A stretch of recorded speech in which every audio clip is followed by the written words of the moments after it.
All right, we are back. So yeah, it's been a little bit of a gap since I stopped streaming last time. The way I left it last time was I was trying to install and use Godot, and when I ran just an empty scene, I got an error, and that led to another error. And so I thought, let me just do this offline. But we're in a good place. Basically, a number of things happened. I got the beta version of Godot. That's important because it supports the latest .NET, which is what we've been using up until now. So I didn't want to have to change a bunch of stuff. And so going to the beta of Godot fixes all the compiler errors that I saw last time.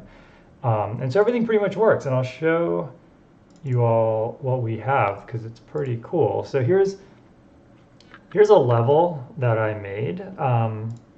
The way you make this level is you have this thing called a grid map, and it works, just like a, kind of like a painting tool, but in 3D. So you can go to floor 0 here. I can add some more tiles like this, and then you can then take this and export it to JSON.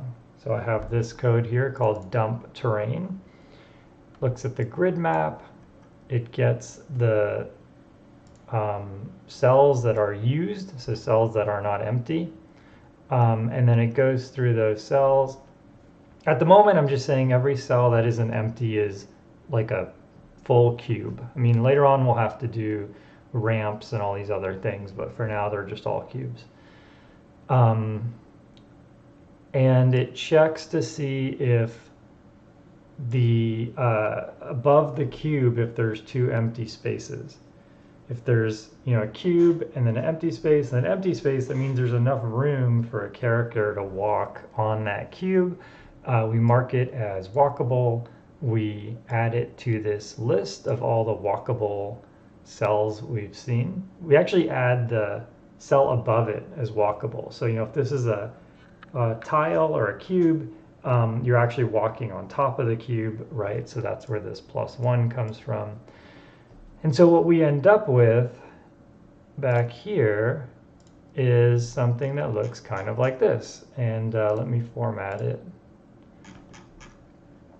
And so this is simply an array of tuples of all the walkable cells. And so we have the X, the row, the column, and then the floor. So these are a bunch of walkable cells that are, above, the ground level. And here's some walkable cells that are part of this place that's kind of floating here. If we go back to here. So you see there's kind of walkable cells at almost every floor. Because you have some right here, you have some here, you have some here, and then you can work your way up to the top. And so then what I did, I found out this cell right here, that walkable cell, which is 2, 3, 6. So right here on top of that, at top of this little spiral, that's 2, 3, 6. So I put a unit there, a soldier. I put another soldier right here, kind of where this little sphere is, right there. And the soldiers actually used, the pathfinding to reach each other and knock each other out. So that seemed to work pretty well. It's still all being done using just the command line right now. So what I'm going to try and do, let me just get the chat up so I have it. What I'm going to try to do next is to actually get this kind of full circle, get this back into Godot so that we can visualize some of this. Let's see, here we go. Okay. Cool. Okay, so let me just make sure I didn't miss anything. All right. Okay, so we need to take, another thing that I did that's worth talking about is in the project file, I added a reference to the other project. So let me just go over the file system really quickly. So we have our game SmackTix. We have this is our game folder, this is our Godot folder, and this has a project file. And if I was to open this project file, it references this folder. This is our command line project. And so I can use the files here in the other folder. Yeah, so what we need to do next is we need to take this battle, right? If you remember last couple of streams, right, we made this program. I can actually run it, make sure it still works.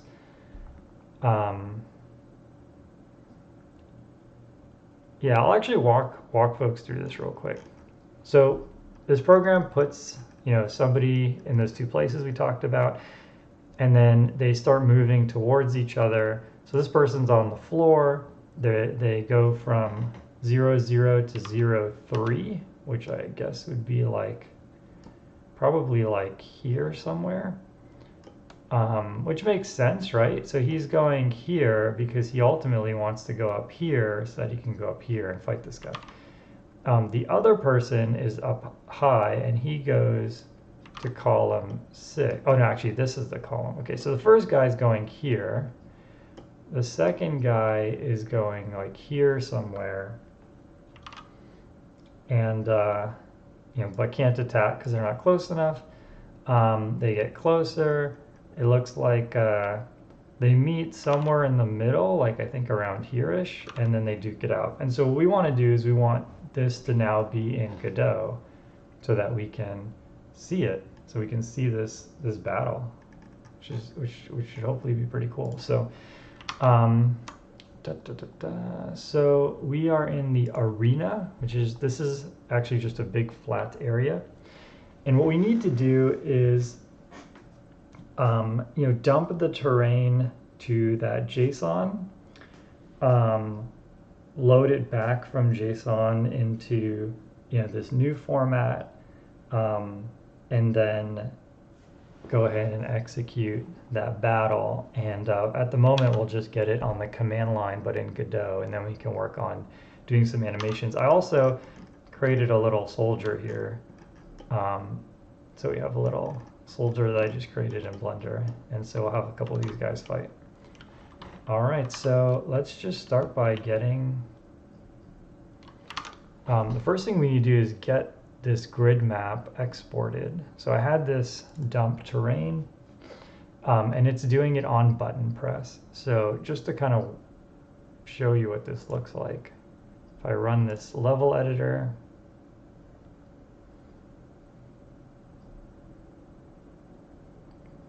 here's my level. I definitely need some better lighting, but I can click Save Map here. When I click Save Map, it executes all of this code, which creates a save game.json. So we need a lot of this code, but we need it to be in different places. So we're going to need another file that we can reference.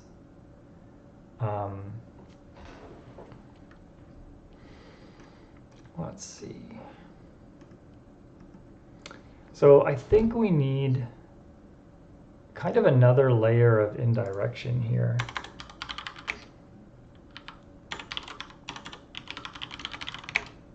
So we'll call this terrain serialization map. Again, I don't know that much about C#, so we're just going to play it by ear here, but I'm hoping this is going to work. And basically what I want here is a function to take the grid map and turn it into the walkable tiles. Get walkable cells. And we basically want all of this logic in there. Oops.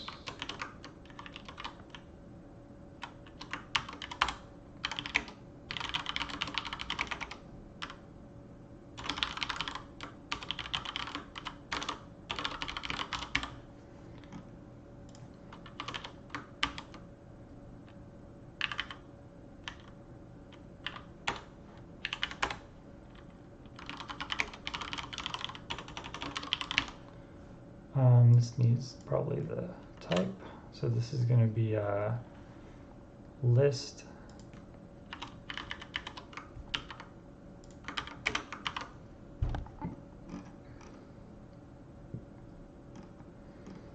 All right, let's make sure this works. Okay, what's it not happy about? Level data doesn't exist. Ah, right, okay, let's just call this level data then.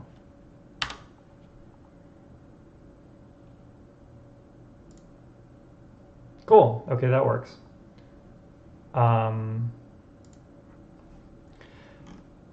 So now we have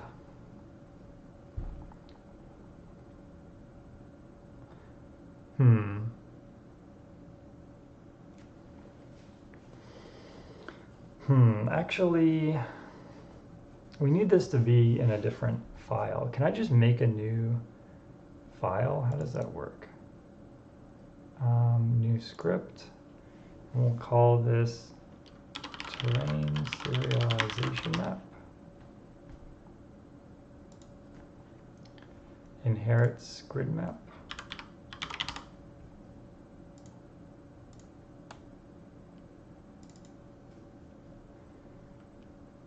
And then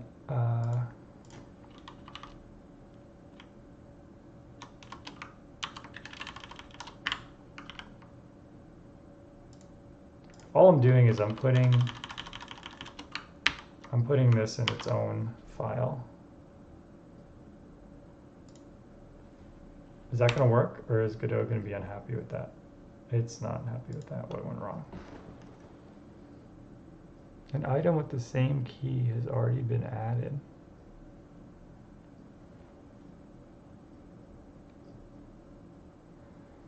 I wonder if because I moved it, is there some, do I need to like clear, like, is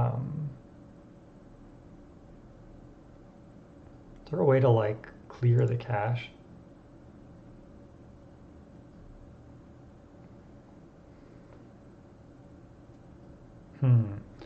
I'm going to do something kind of hacky here. I'm just going to rename this. Grid map. All right. Rename, call it grid map.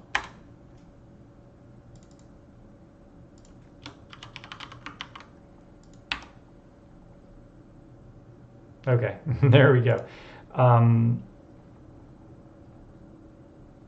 What are we going? What's going on here? Method not found. Okay, no, I think we're good. Okay, so now anyone who inherits this gets this function, or you can get the walkable cells. So now getting back to our arena.cs, our arena, has a grid map. We need to make a new script for this grid map. Call it arena grid map, I guess. Actually, I want it to inherit from this guy. Valid inherited parent name.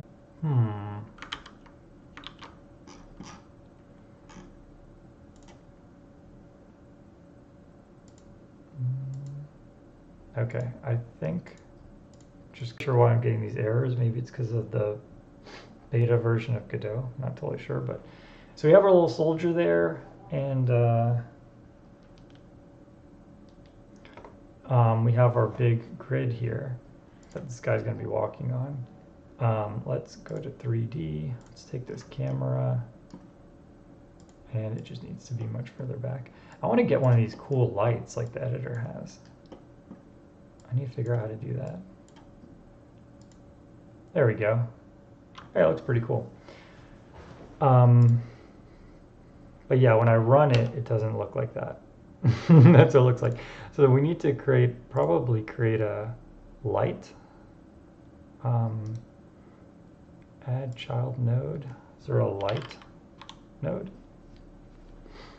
Directional light from a distance as from the sun. Omni light, such as a light bulb. Spotlight. All right, let's create a directional light.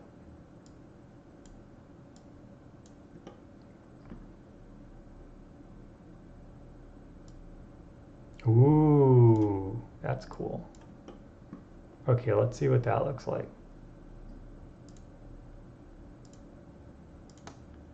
All right, let's try and run it. Hey, that looks pretty cool. Great. Okay. So let's figure out what to do next here. So we have this grid map, which extends from Arena grid map. An Arena grid map has the serialization in it, which is good. Now we have this battle logic. So we need to get access to this grid map. Not really sure how to do that.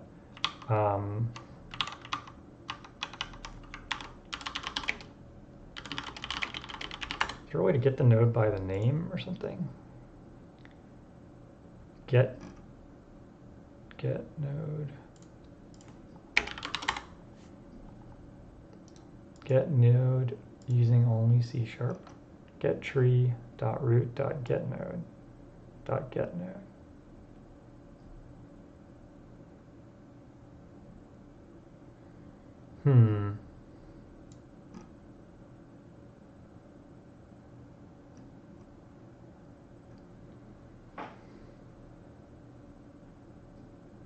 Name of the main scene, name of the node. All right, well, let's try this. So our main scene is called Arena, and the node of the scene we want to use is called grid map. Grid map node. It's actually of type terrain serialization grid map, so let's do that. Is this going to work? I have a feeling it's not going to work. Something doesn't seem totally right.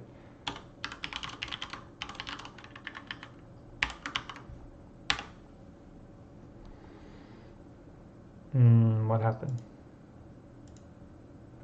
Cannot instance script because the associated class could not be found. Arena grid map.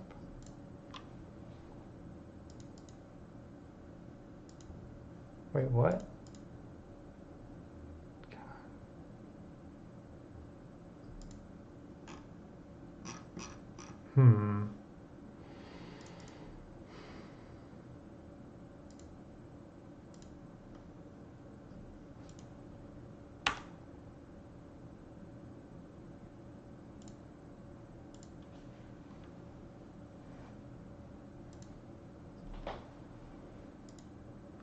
Okay, what are we doing wrong here?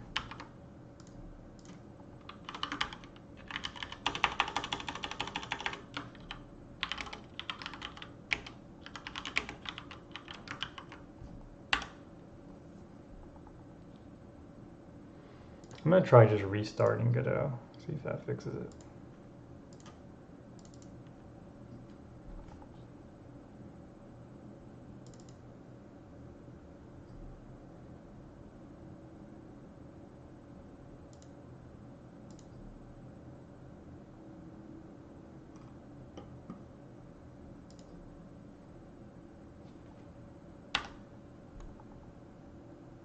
Oh, okay, now we have an error. Cannot implicitly convert type Godot node to, oh, yeah, we need to cast.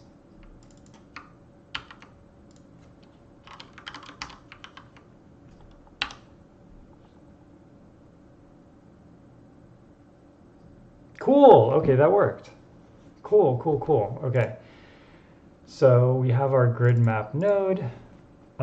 So what was the function called? Get walkable cells. Let's do it.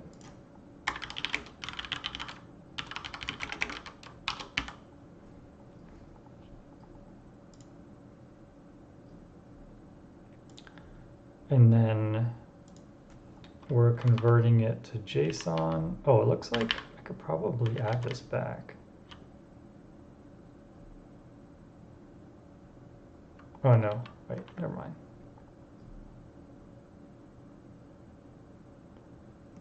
Actually, yeah, I'm using the latest .NET now, so I should be able to use the I was using this Newtonsoft thing, but I don't think I need to do that anymore. I think I can just use this. And then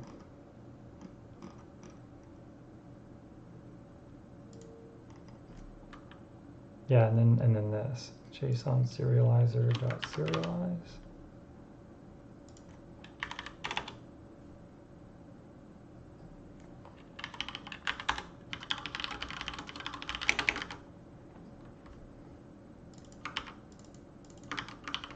Okay, let's see if this works.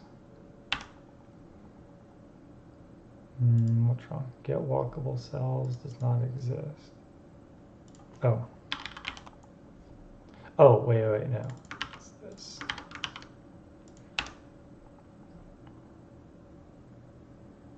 Okay, good. Well, it didn't crash or anything. So I think this is the way to go. So we need to take our level data and convert it to JSON string, which we'll do right there.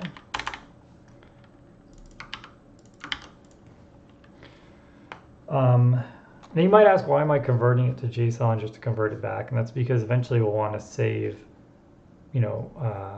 save the map and then load it again. So we're just kind of preparing ourselves for that. So here's the logic that deserializes it.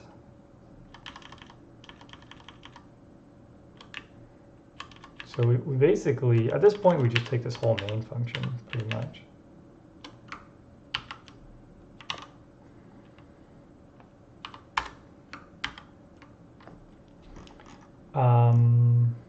So we're creating our units, creating our game settings, creating our globals.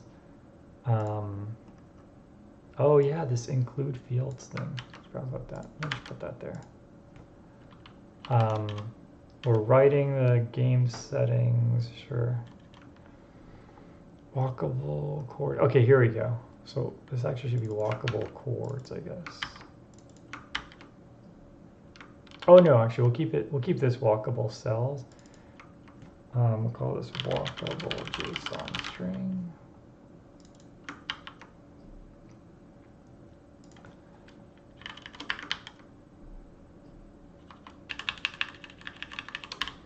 Okay. Okay, so I'll explain what's going on here. So we're taking our level that we made here, which is, this is a very simple flat plane. We are serializing it to JSON, and then we're running all of our old code, which includes deserializing it back to C# or to C# objects, and then doing all of this stuff. Oh, I don't know if this, how big is this? This might be bigger than 16. I'm gonna make, oops, I'm gonna make the limit there bigger. Let's make this like 128.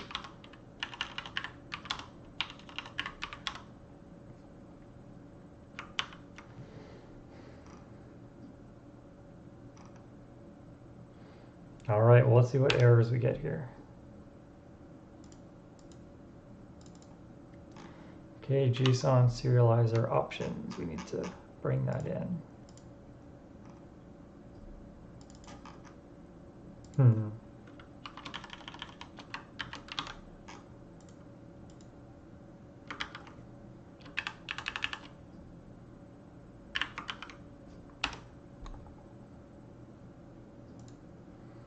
Creating JSON options twice.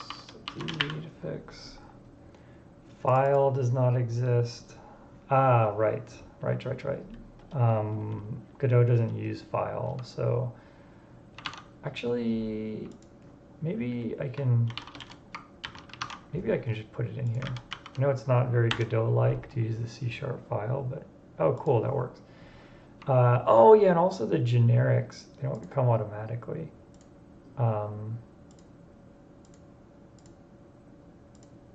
There's some way to do that.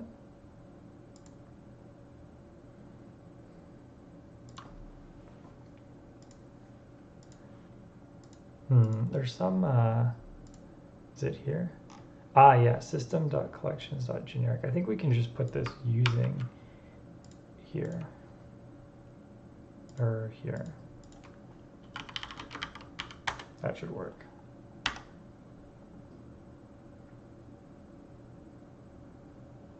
Okay. Let's see. Do we get any crash or anything? What is this? Item map has a returning. Okay, I'm not sure what to make of this. All these errors. Well, it got somewhat far. I wonder if it silently failed somewhere. Let's see. So it definitely got to where it's doing this. Let's put print. Actually, do we have a debugger? Oh, we have a debugger. Nice. Let's see if this works. Negative. Okay.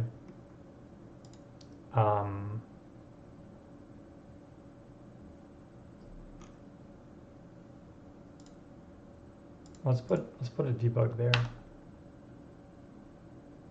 No, I think the debug just doesn't work. Unless, is there like a debug scene or something? Run current scene, run specific scene. I don't see anything. Okay, let's,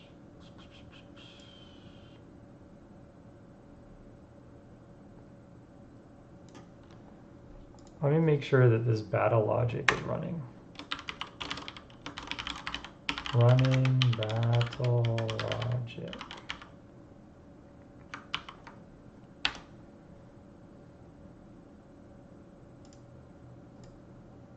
Well, that's good. So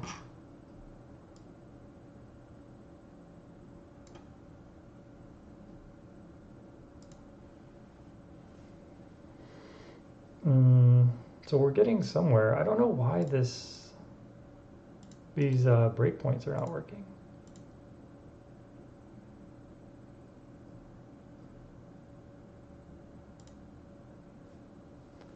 So if I put a breakpoint here, it's not going to break, is it? No.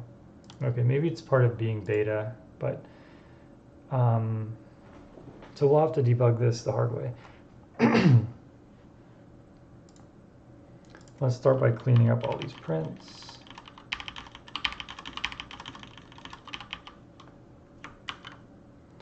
Let's go back to here, battle logic, running battle logic.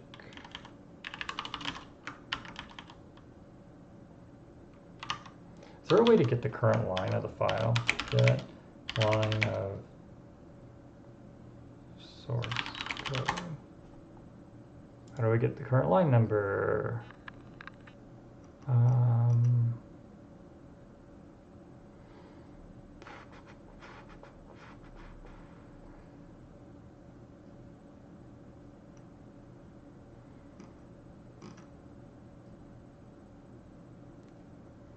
Stack frame get file line number method.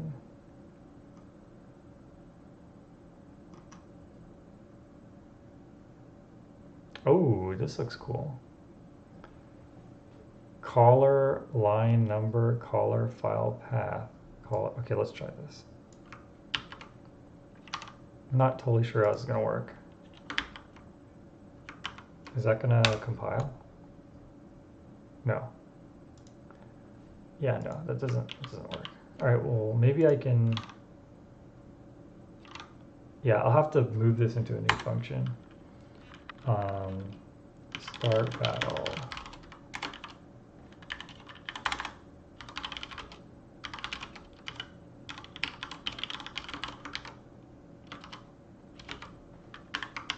See if that works. No. Okay, I probably need this thing.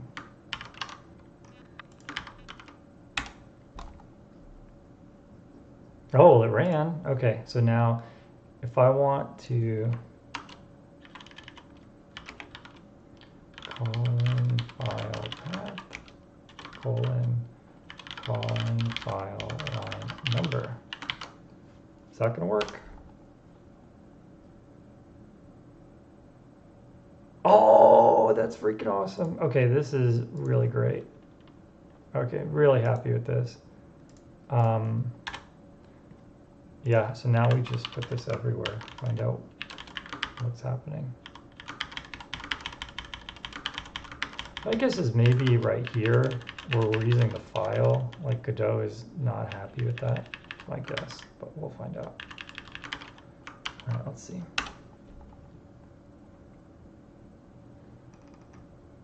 Wait, what? Oh, it's giving me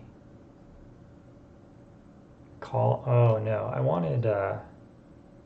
Okay, hang on. We'll have to make a. I'll have to make like a. I'll just put it here for now.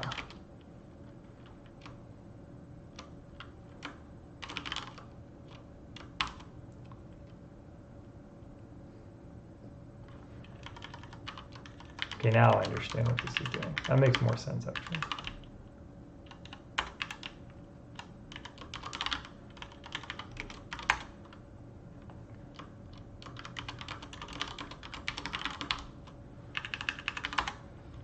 String message.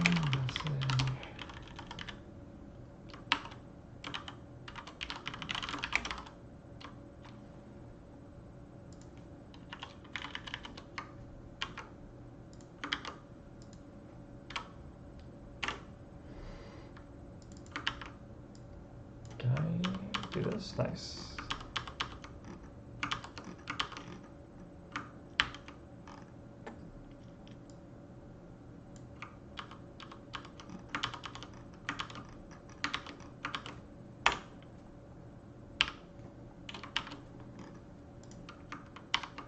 All right, see if this works. Hey, all right. So it got up to line 70 here, and then, oops, and then, oh, it got all the way. Oh, it's probably, yeah, it's probably because I'm using that console print everywhere else, right? Yeah, that's the problem. This is actually running just fine, I think. I think it's just this, right? We're just not seeing it. Here, let's change this. Let me just prove this out.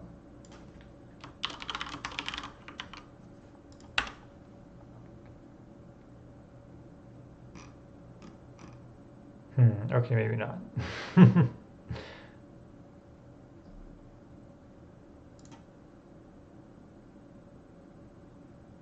Okay, actually, maybe I'm wrong. Let's see.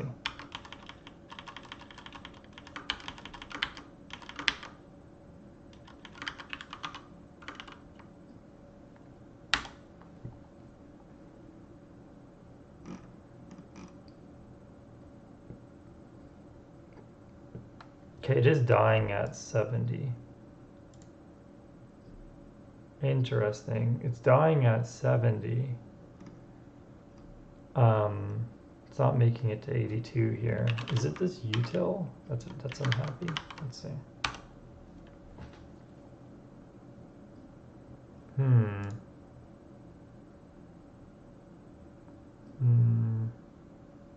If I make this empty, what's gonna happen?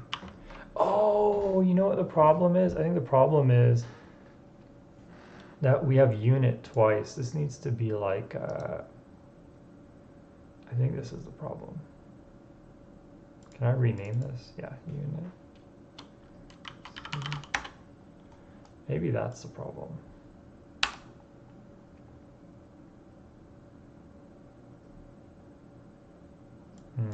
Maybe.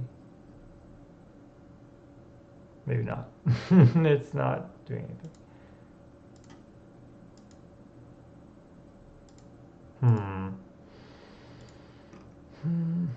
Maybe, actually, maybe that was fine. Oh, no, the problem is now we don't have any units, and so it's just running forever because the game's never over. That was the problem.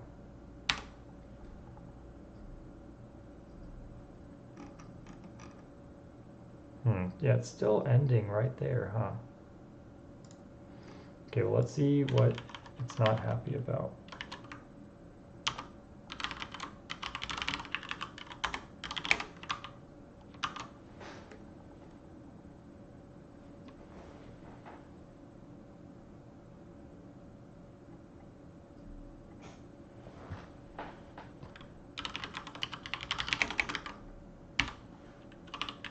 See if this is okay.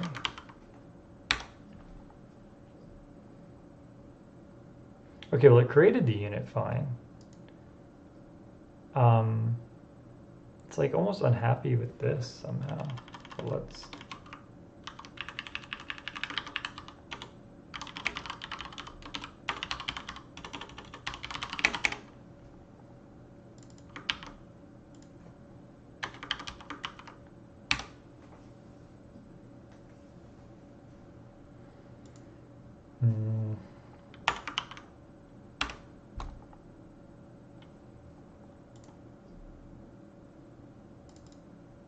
Ah.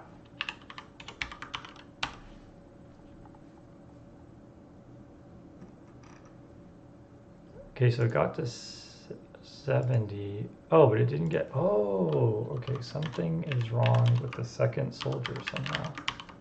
Let's make sure of that. Yeah, okay. Something is bad here. Oh, right. This is going forever, or should create like some kind of exception or something.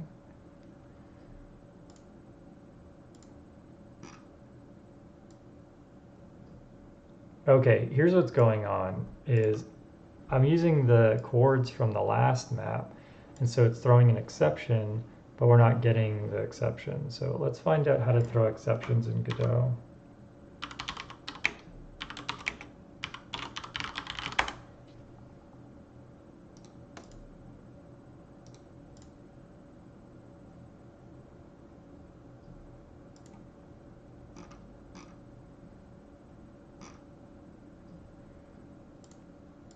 All right, let's see.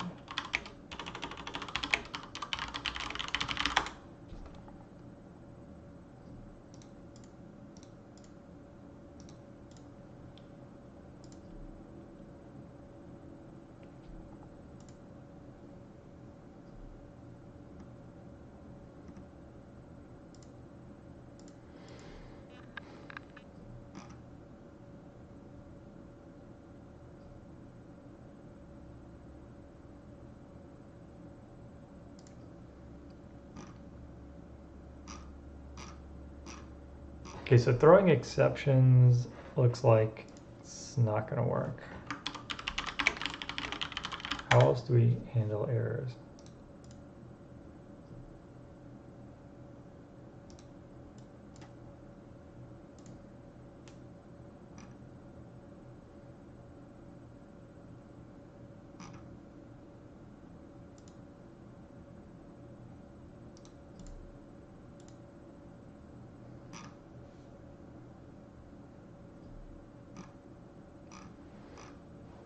Okay, we need some way. So here's what we're going to need to do. We're going to need to wrap all the places where we throw an exception. We're instead going to need to make like a function, and in that function we need to print.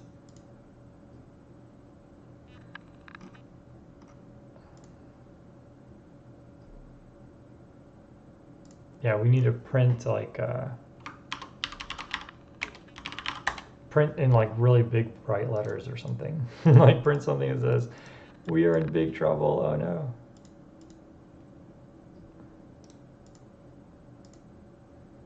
Print. There's print debug, print stack. Is there like print we messed up big time? Push error. Oh, that could be good. Push error. I like that. All right, we need to change some code in here now. So this is our core code. We need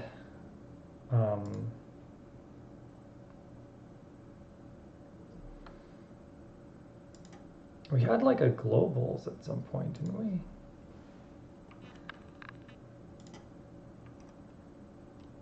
Yeah, globals.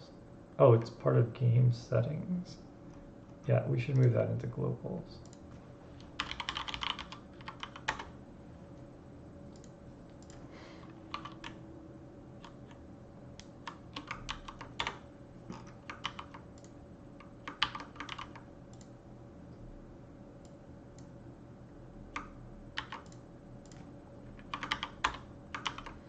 Okay, and then we need a function here.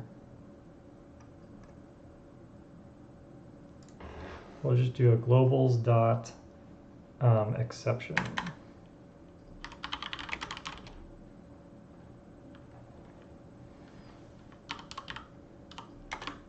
Whoa, okay. That was wild auto complete there. String message. And then we need a way to detect if you're in Godot or not.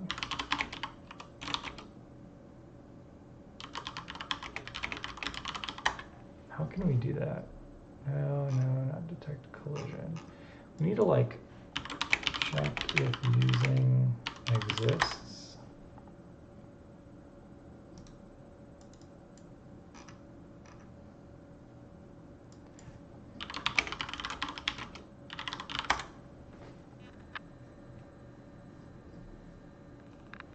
Yeah, so what happens if I do using like whatever the Godot thing is, using Godot?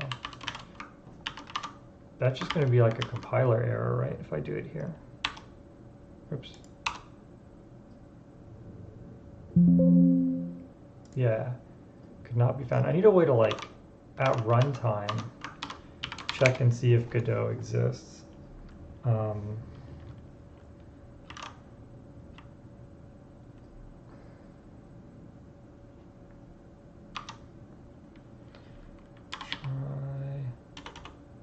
Load namespace at runtime, is that a thing?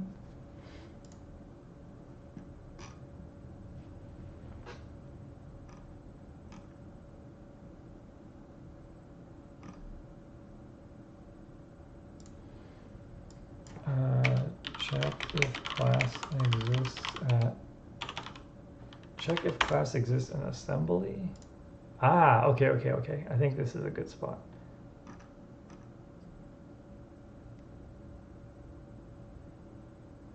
Has someone done something like this?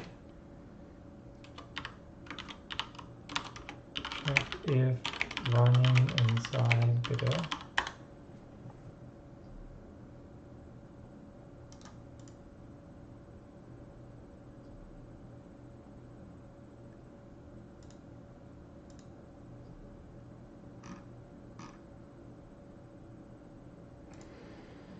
You can use a type get type string to reflect a type.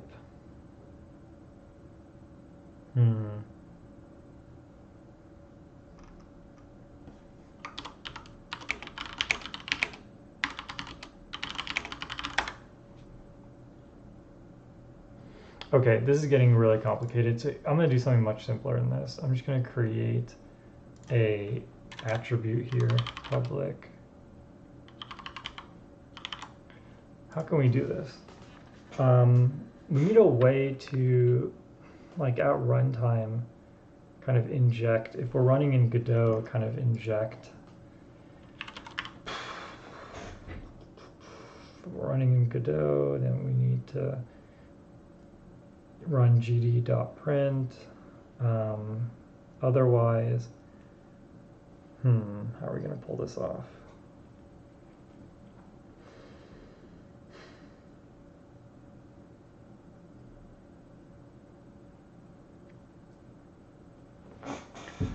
Okay, maybe Godot could subclass globals, maybe. And then we would replace the globals with Godot's globals. Be definitely hacky, but I think it would be doable. Yeah, I mean, super ugly. Okay, yeah, I think we might have to do something like that. All right. So by default, the exception will throw, let's find one of our load throws, invalid operation exception.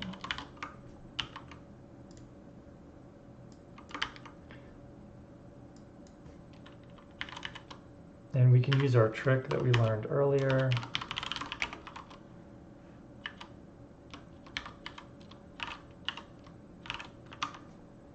Which is this guy, which is really freaking cool.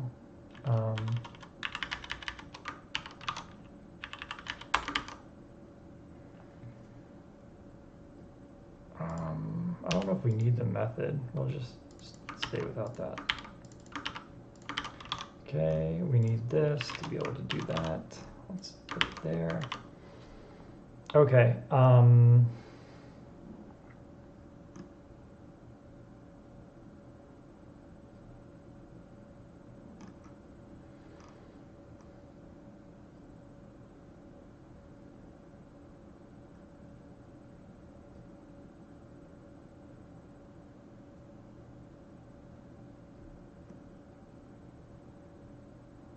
Okay, now we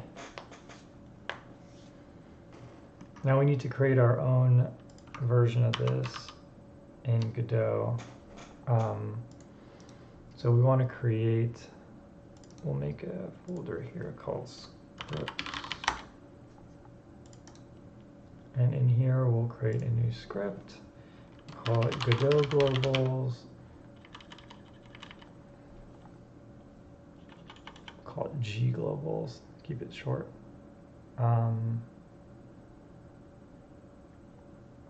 Actually, we can leave it Godot Globals. Okay. It doesn't need to inherit anything really, I don't think.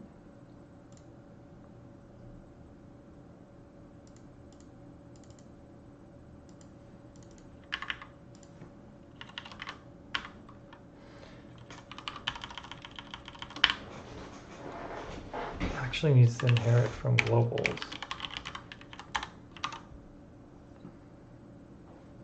What is a sealed class again?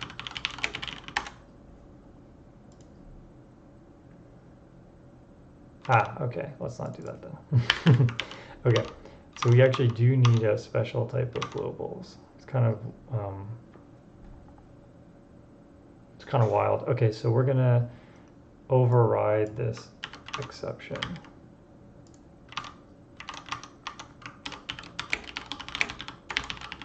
Wondering if we need an override keyword or not.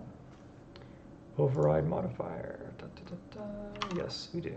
Okay, public override, void exception. And this, we're going to use this Godot thing we found. What was it called? Or something cool. Ah, push error.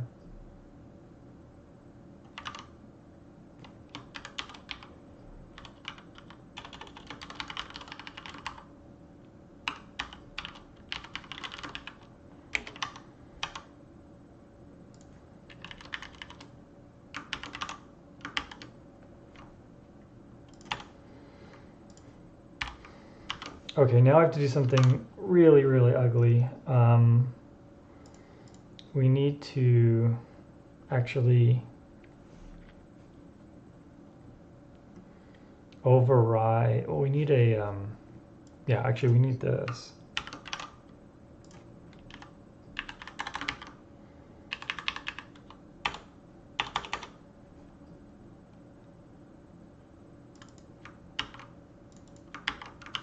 There. And so we need to make sure that later on we do Godot globals.create. So battle logic, where we create our globals right here. Godot globals.create. All right, let's see if this works. No, all right, what did I do wrong?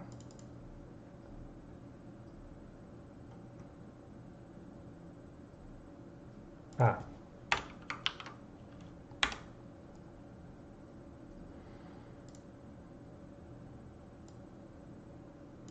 Cannot override because it is not marked virtual, abstract, or override. Okay, well, let's mark it virtual then.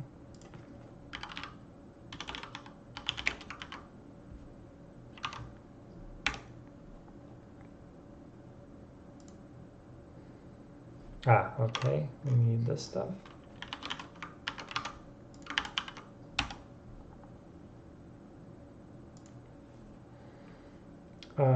This create hides the other create. Use new keyword if the okay. New. Just like that. We're getting there. Godot globals does not contain it. Okay, yeah.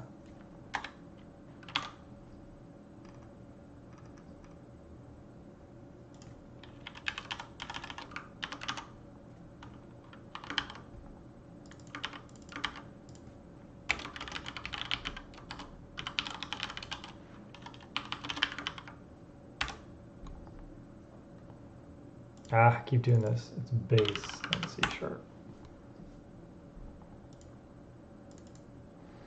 Globals does not contain a constructor. It takes one argument. What? Oh, because it's private.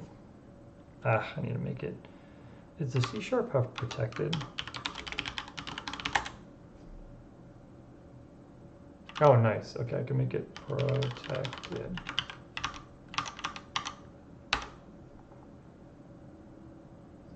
Cool. All right, that's good. Okay, now everywhere where I'm calling throw exception, throw new invalid operation exception, everywhere I'm calling this, instead I need to call globals.exception.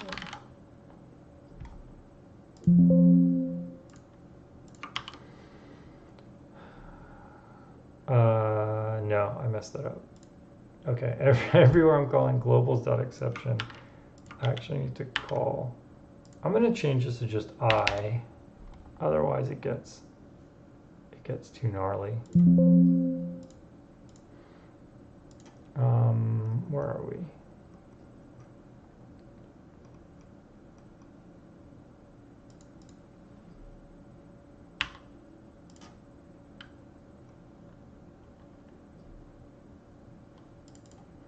Yeah, when I create it, I probably want this.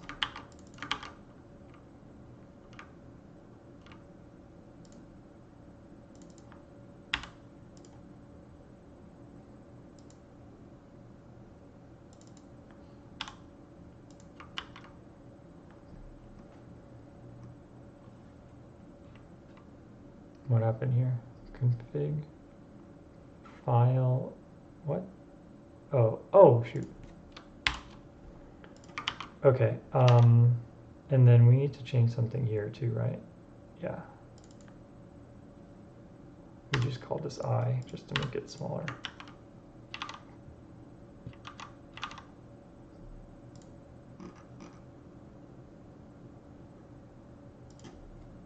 Oh, shoot. Did I mess something up here? Oh, okay. It's only 2 places.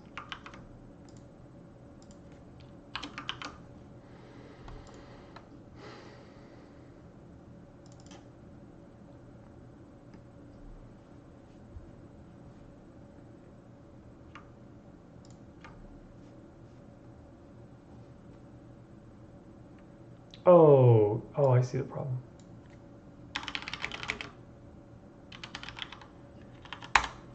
I accidentally replaced the only one that I needed.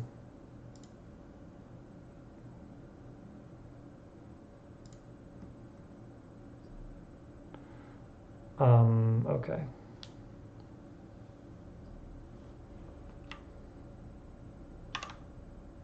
Let's make sure this still works. Nope, it's got some issues. Let's see. Ah, okay.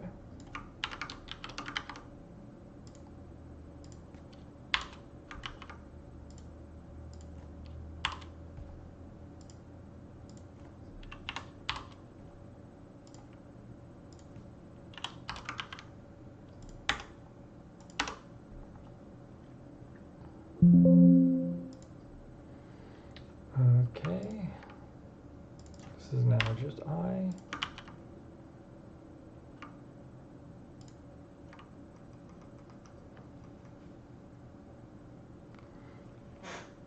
Okay, so now this is a problem. Basically, because is there a way to tell you that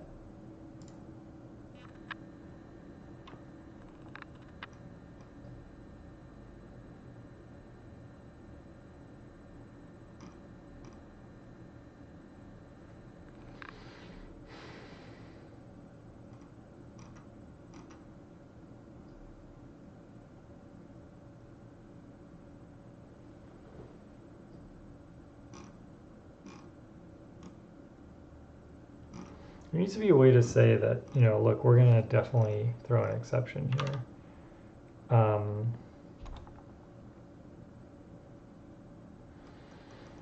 Otherwise, we're going to run into so many errors like this where, you know, we're throwing this exception,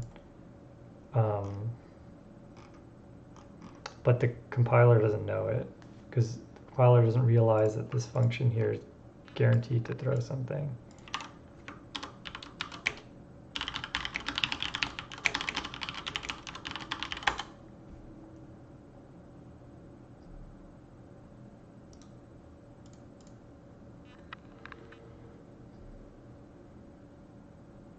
Oh, here we go. This guy has exactly the problem.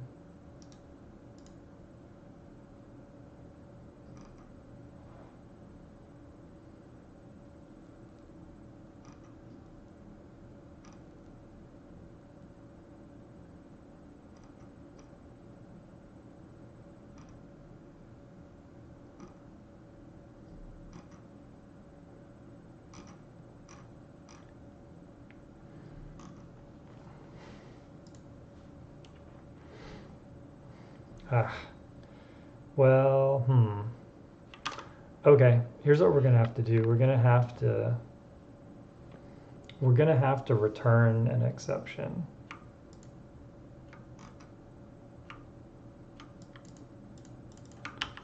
We're gonna have to return an exception and then throw it.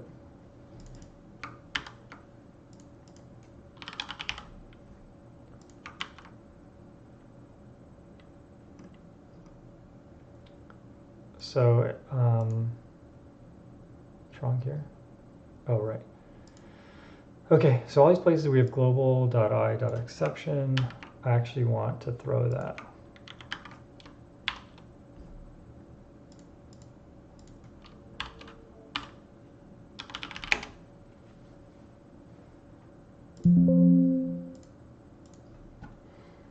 Not totally sure what will happen in Godot, but at least we'll get a nice error message now.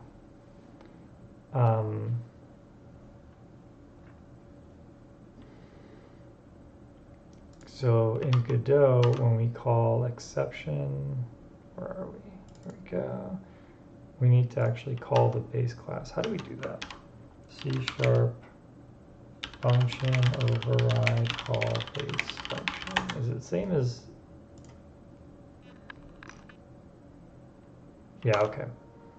Base dot return base dot exception message.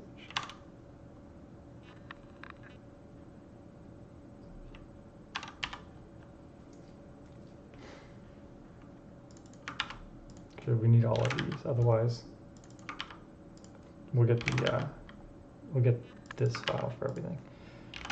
Okay, this now becomes system exception, I think. Yeah. Okay, let's see what happens now.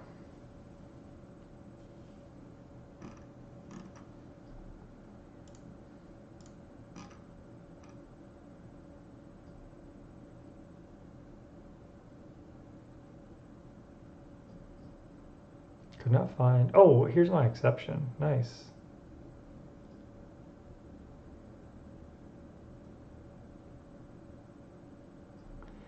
Yeah, this is kind of hard to read though. Let's put it in the output as well. Close this. Okay,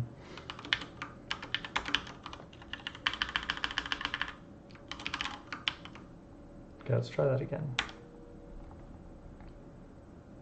Nice. Okay, good. Good. Now, let's fix the actual issue that we had. The issue we had was that we had the wrong floor. We should actually set both of these to 0. It'll raise them up. Yeah.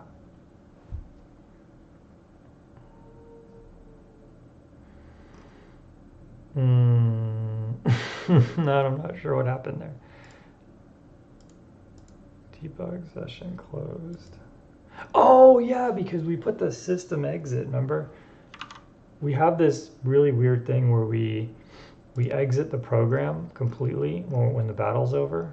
That we need to not do that anymore. So this needs to be, okay, so while not battle dot finished, I guess. So in the battle, we need a finished function.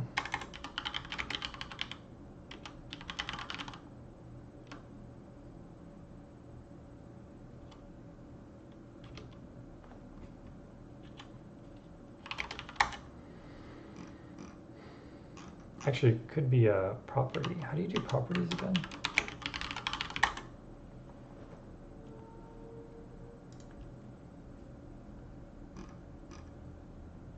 All right, get and set. All right, let's do it.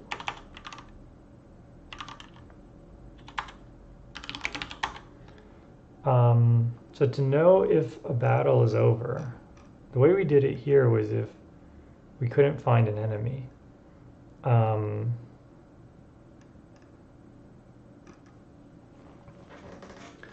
This is probably not the best way to do it.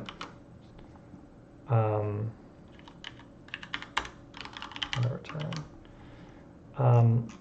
The best way to do it is to see if everyone's incapacitated, because you might not be able to reach an enemy. It doesn't mean that they're all dead. So we need to go through each of the teams, basically see if there's only one team standing.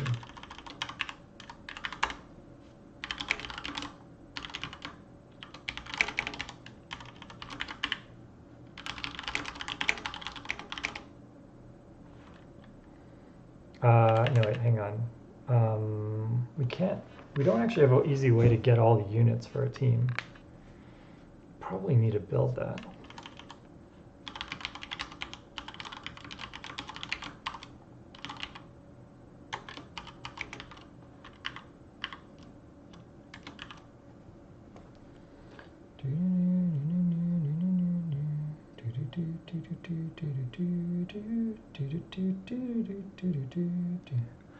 Love all the ways that you love me.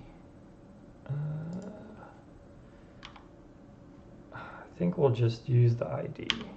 These units for team ID.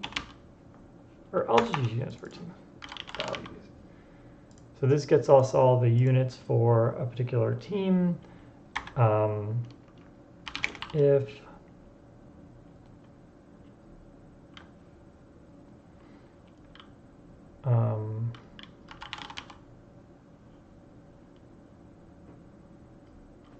what is the word that I used here? Unit dot can act. We should make another one called incapacitated.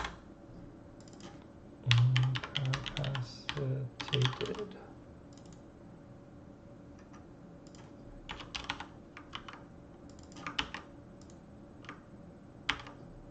If not unit dot incapacitated.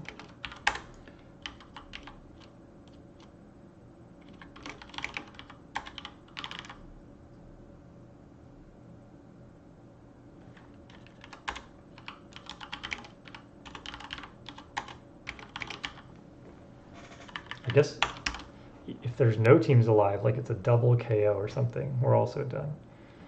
All right, now we need to implement this units for teams.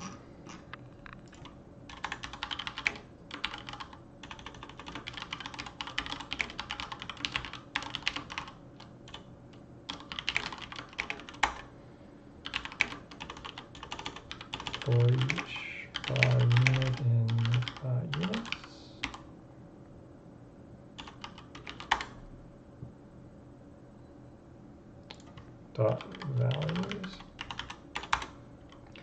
if unit dot team ID does not equal team dot ID continue. Not interested in that person. Let's make a var val equals list new list unit. If it is the same ID, let val dot add unit.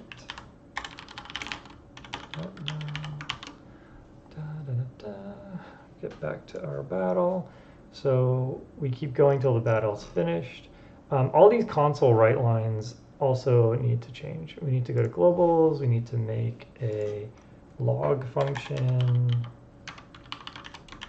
Probably here, public. We should change globals to G. We're going to be using it everywhere. Should make it a G. Public log, long, log, string message. Let's also do this. I enjoy this a lot, actually.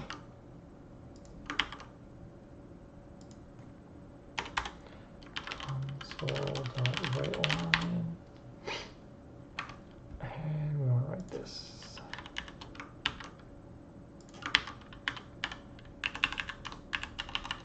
Oh, that's why I kept changing it to long, because I didn't put the void there. Virtual, so I can change it in Godot.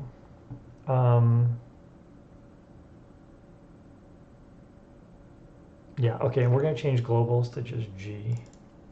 To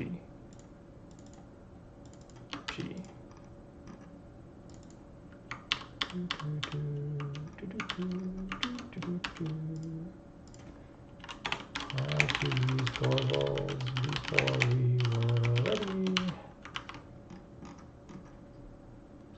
And oh, everywhere we have globals dot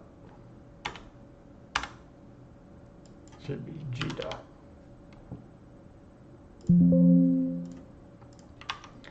All right, let's go back to Godot. Godot globals is going to be that. This can stay long because we're not using it in a lot of places. This is going to be G. It's going to be G. And then in the battle logic, I think that's right. Okay. Now everywhere where we are calling console.writeLine actually needs to be g.log. Okay.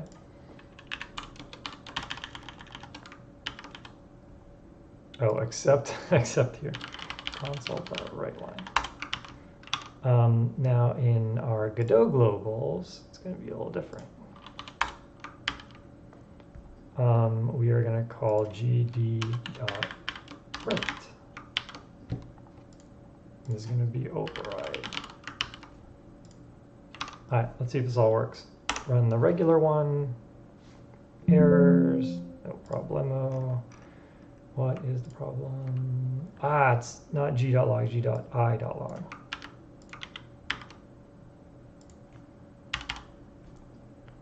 G.I. Joe, real American hero. Okay. Oops.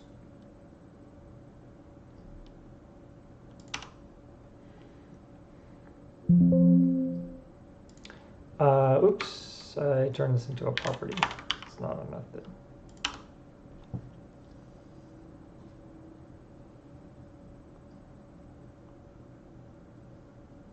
There we go. So now we don't have the system exit anymore. It just ends naturally. Very nice. Okay, let's go back to our battle logic. This while true now needs to be while the battle's not finished. All right, let's see what we get here. Moment of truth.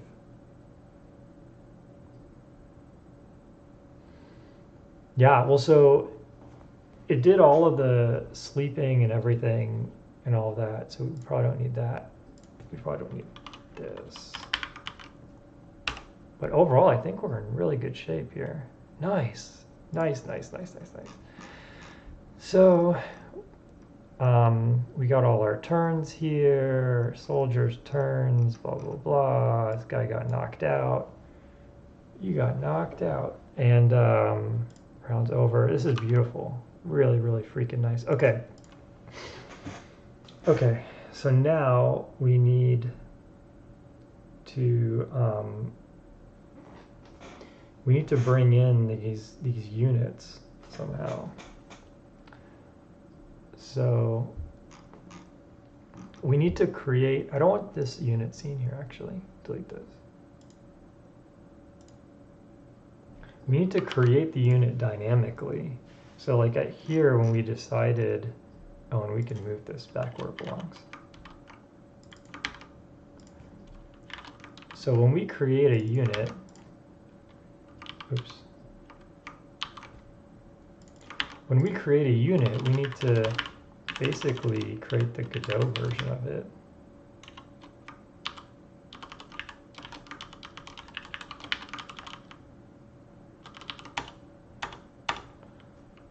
We need to create the Godot version of it.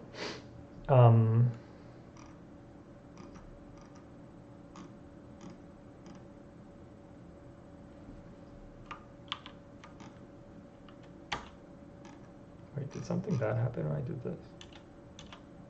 Oh yeah, I think something bad happened maybe. Maybe not. Wait, let me run it again. Oh no, we're good, okay.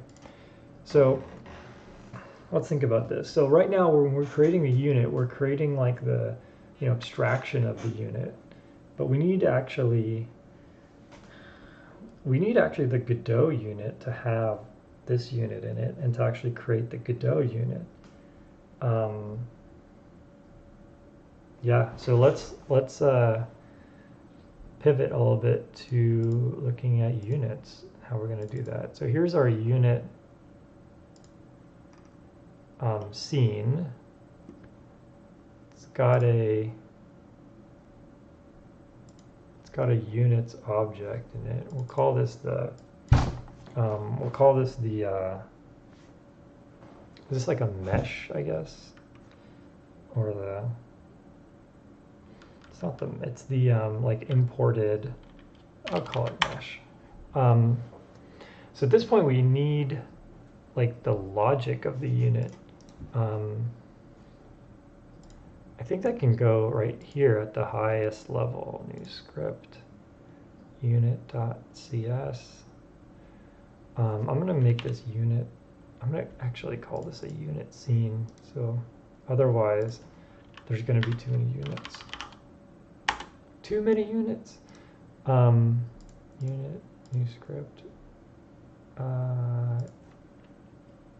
Oh, the whole thing is called. Okay, let me rename this. Unit scene.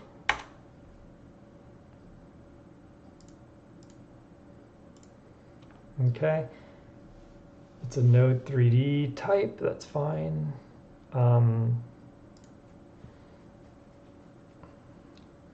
So this needs a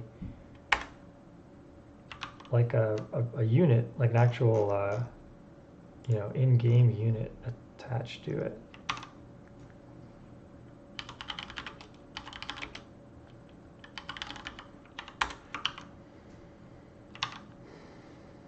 And then I guess these could be properties. I can't remember what does this take as a constructor?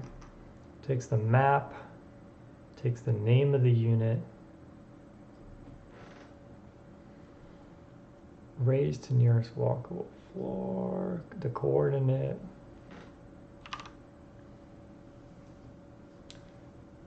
So yeah, I guess we create the scene and then we need to, is there like can you change the constructor? How does that really work? Create node with arguments. Sorry, too short for the. How to pass parameters when instantiating a node. Yes, this is what I want to know. Probably better ways to do it. Okay, it's always a bad sign. Create your own init function. Yeah, that probably makes sense. Okay. Yeah, that makes sense. So public void init, pass in a unit. At the moment, we're not really changing the mesh based off of the init. Probably we'll have to do that later.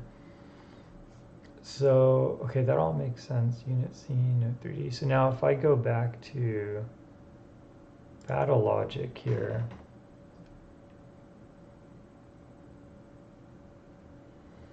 can I make, yeah, actually, sorry. Let's make this return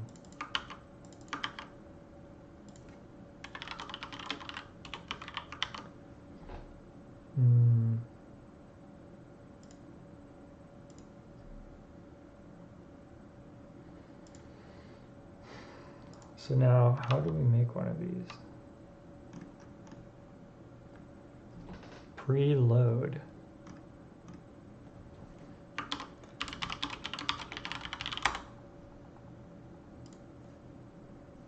How access load and preload? There is no load and preload in C#. You have to use the resource loader, which does the same thing.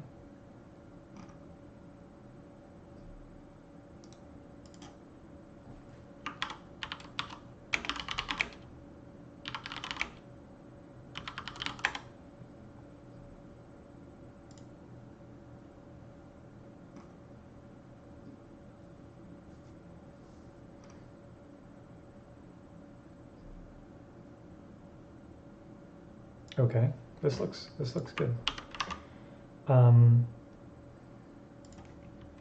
So it's not like trivial, but okay. So here we set the units in the map. We still need to do that, but then for each var unit in unit list, we need to create public. What did I call this thing? Unit scene.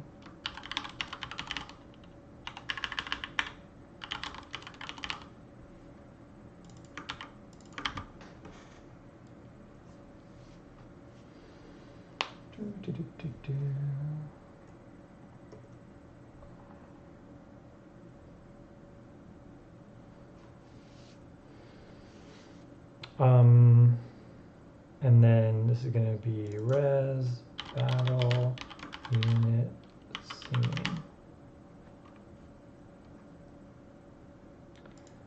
And then I need to somehow like add this scene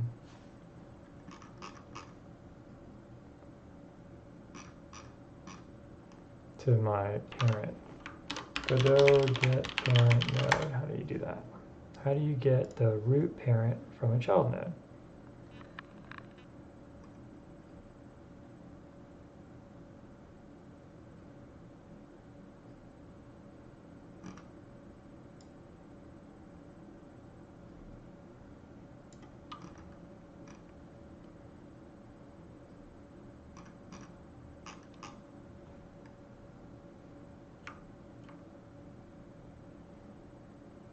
Okay. I have the get node somewhere around here. Oh yeah, here we go. Okay, here's the root node.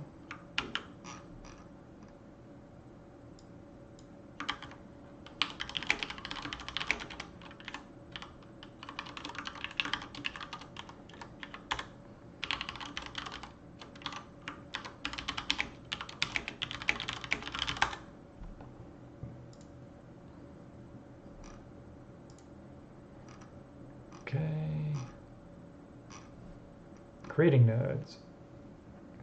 Add child. Okay.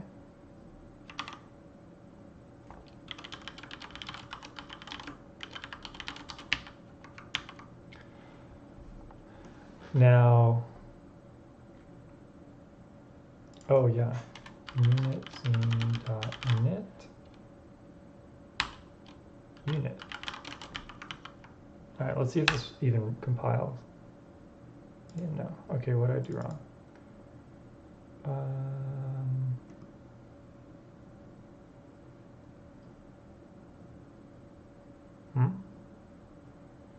Bracket expected? What? Oh, did I use unit too many times? No. Invalid token in class record struct. What?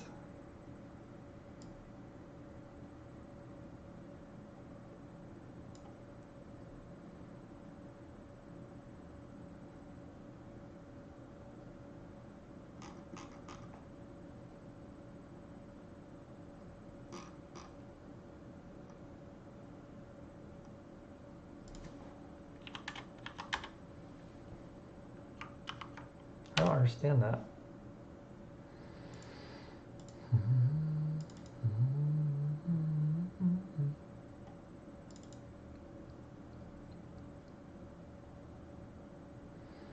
Maybe this is supposed to be a list.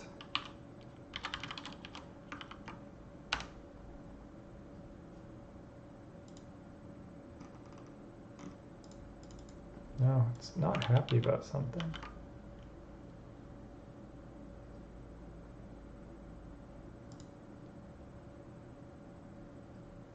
What is it not happy about? Is it this?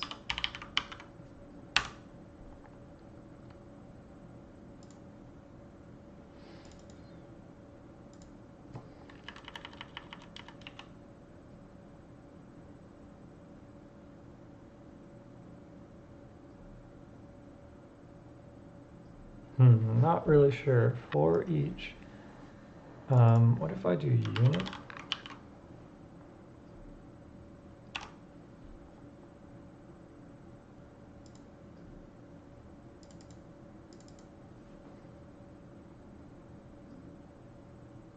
Okay, hang on. If I take this out, it works, right? Yeah. Okay, what is not good here?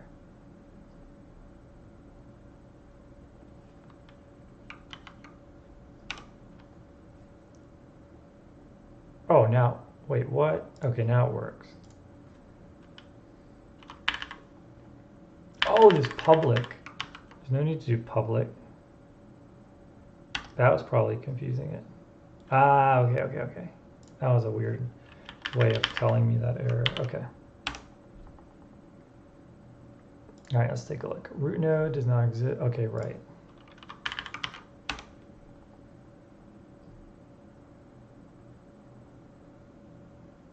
Okay, something crashed or something. Unable to cast object of type Godot packed scene to type unit scene.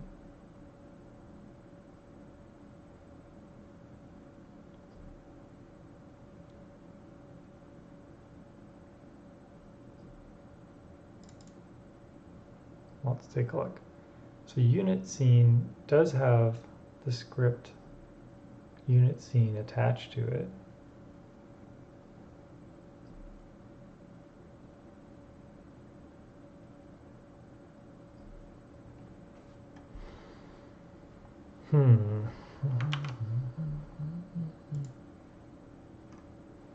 Why wouldn't it cast that? I guess maybe I'll try manually casting it.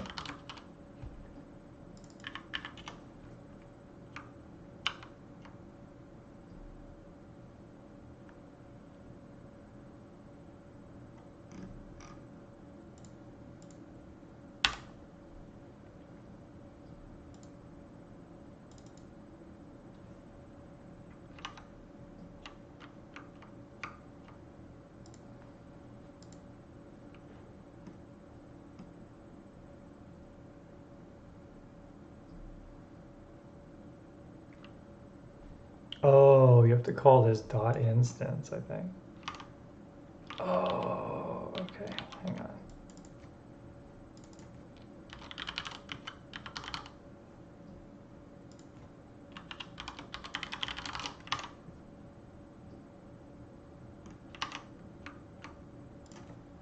And then this whole thing gets cast down to a unit scene. Okay, this should work.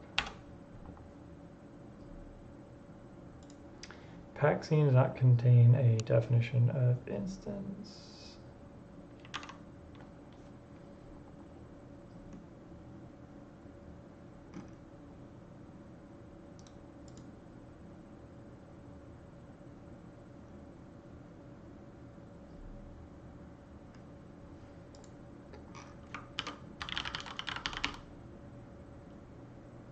Hmm.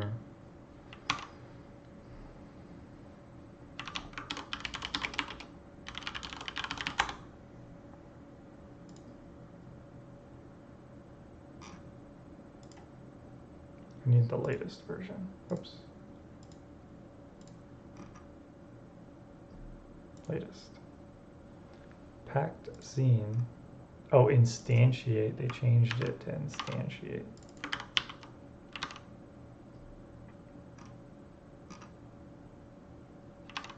All right.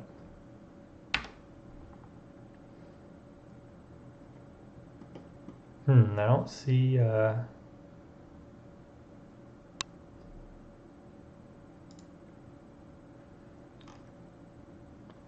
we get any errors here that are interesting? Parent node is busy setting up children. Add node failed. Consider using call deferred.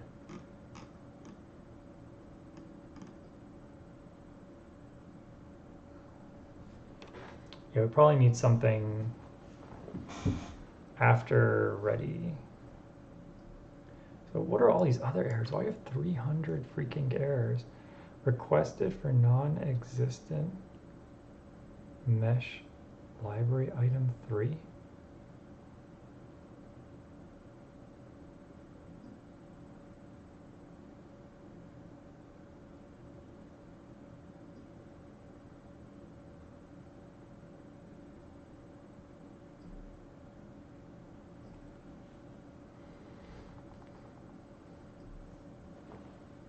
Maybe there's, okay, so this is, I think in the dump terrain. I think maybe when we're getting the invalid cells,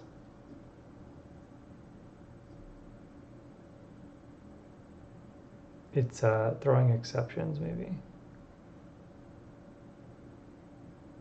Yeah, super annoying. I think it's right here.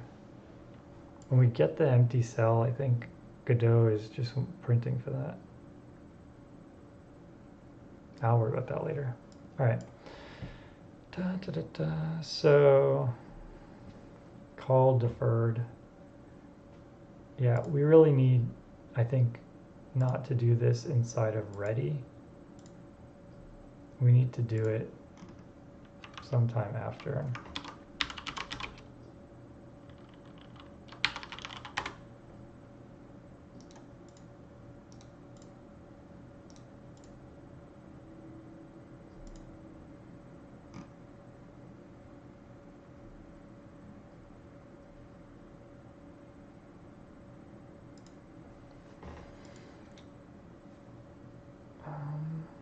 Parent is busy setting up children.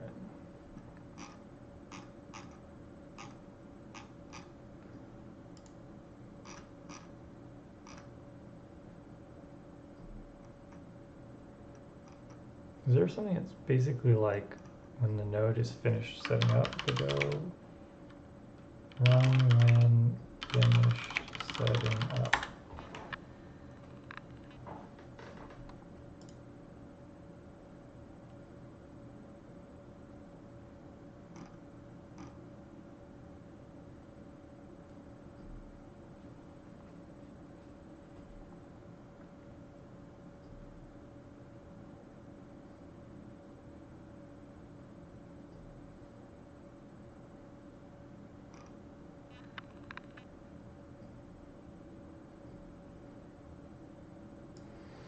Okay, call deferred.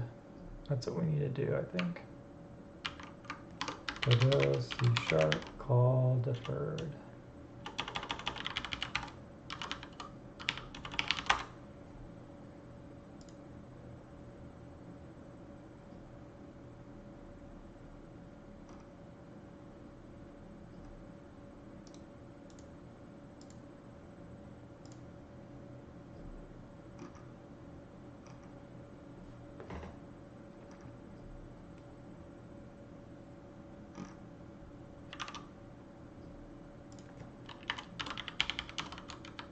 How do you spell deferred? D-E-F-E.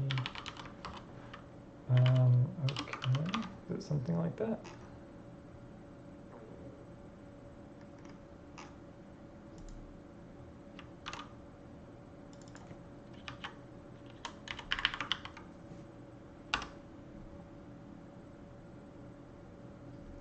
Oh, cool! Like if you look way out in the distance, there's our dude. Okay, this is great. This is freaking awesome. Okay, so let's move the camera a bit.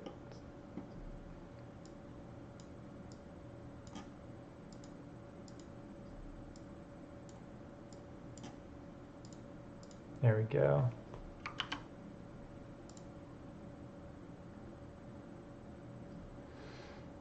Okay. I think our guy is like below the ground or something. Let's move the camera a lot closer.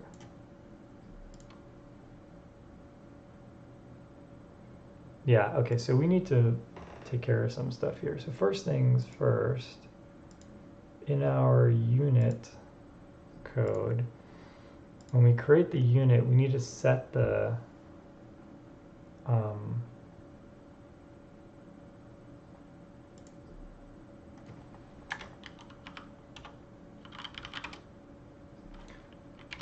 mesh. What is the mesh? Is it? I think it's also a node 3D. So I don't think the mesh exists yet, so we'll have to wait until we call init. This.mesh equals this.getChild. I think I called it mesh. Yep. And then this.mesh dot, was it like location or something?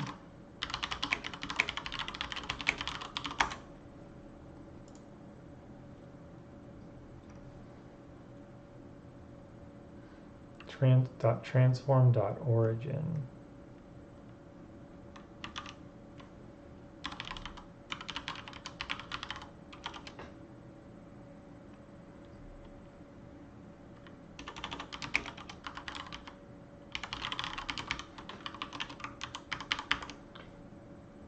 Oh, no, it's row. Row.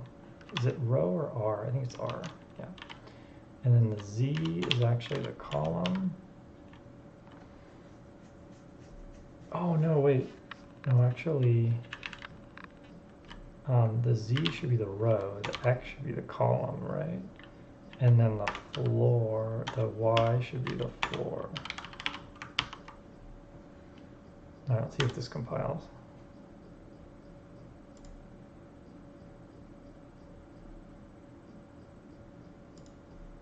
Ah, capital D.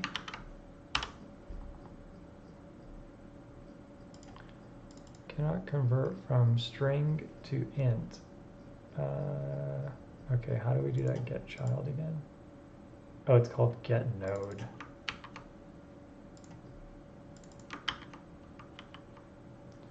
And the node is of type node 3D.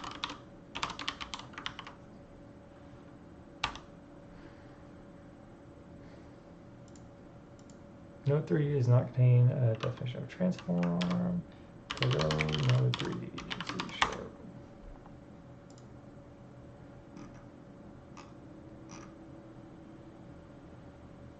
Oh, there's a position. That's probably what I need.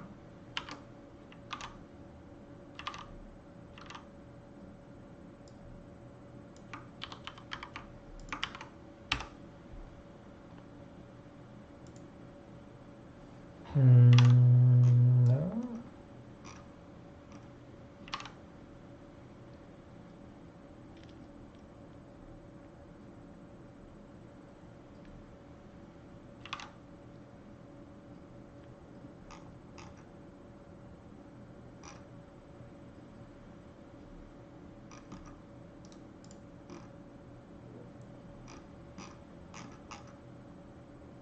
It says position right there.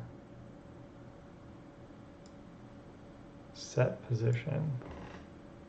This is equivalent to .transform. What? I was doing that. Okay, wait, what was wrong with this? Node 3D does not contain a definition of transform, but it does.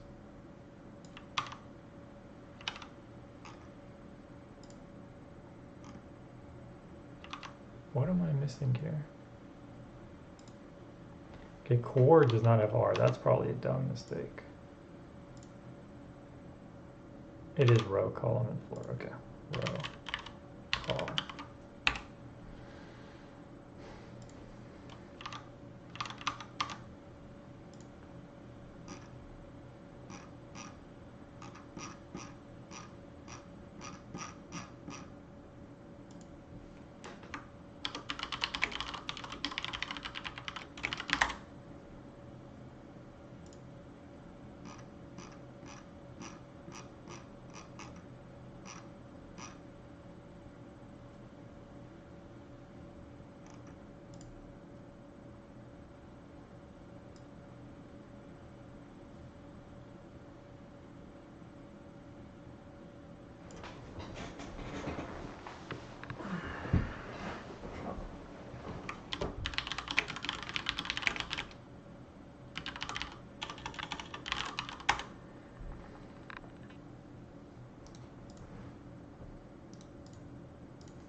Translation.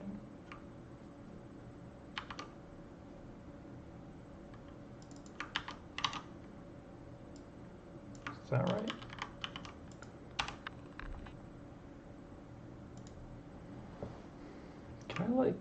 Can I get some docs on this or something?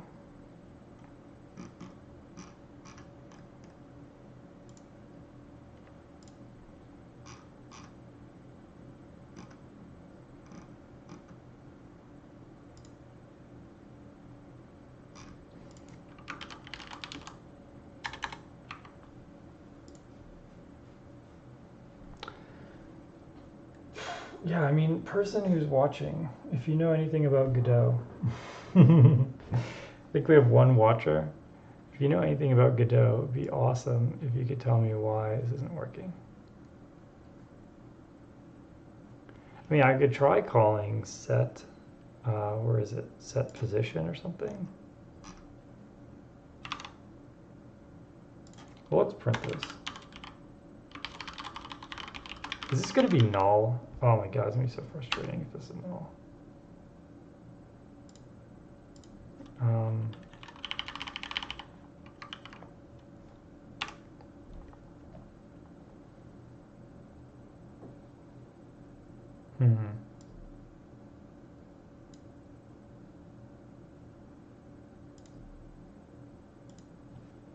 That's weird.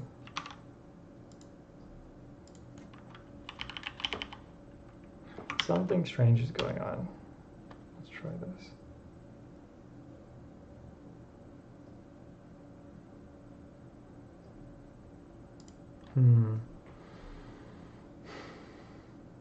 Okay, let's go back to here.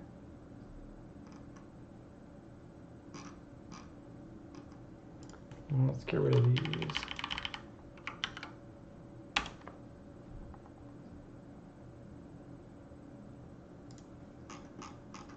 Okay, maybe this is actually not working.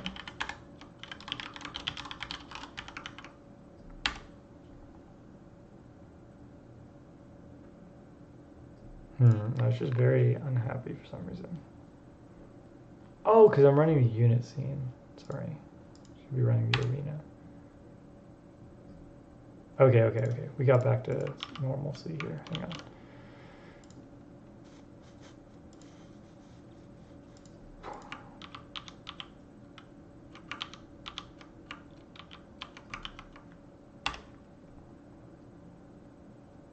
Okay, that's right. So then if we go to unit scene,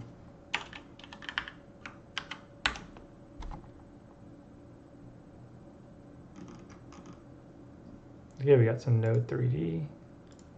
So that's good. So it knows that it's a node 3D. Which is not letting me. It's not happy with this.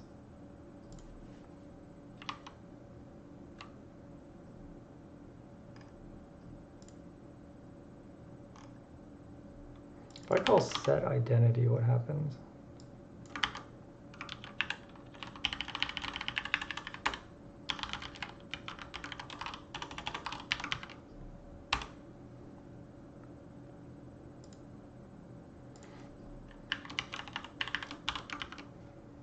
Oh, are the properties capitalized? Oh, maybe that's the problem. It's supposed to be like translation with a capital. Oh, it's glowing. That's a good sign. Okay, what was the transform?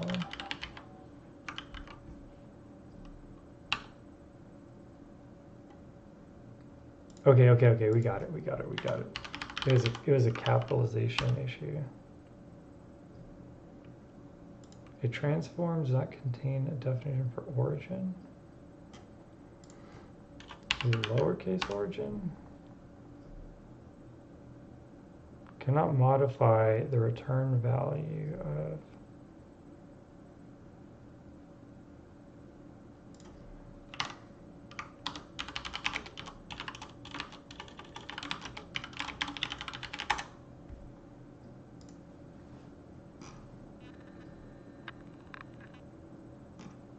Okay, well, let's get back to this. So I think there was a position. I wonder if position with a capital P.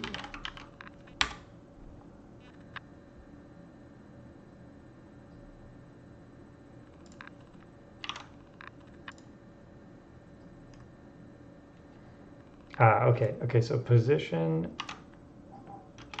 needs to be was it a vector 3? And it needs to be the column, the row, and the floor. Or the column, the floor, and the row. All right, we're gonna get through this, people. Let's try it. Please. Yes! Okay. Okay.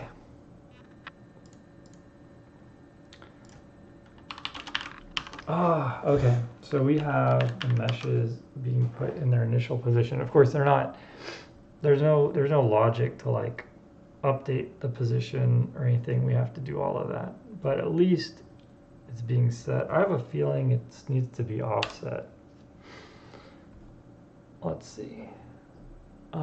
Yeah, so basically it's I can't really tell from here, but it looks like it's in the top corner of it, and it needs to be like shifted over by half a unit.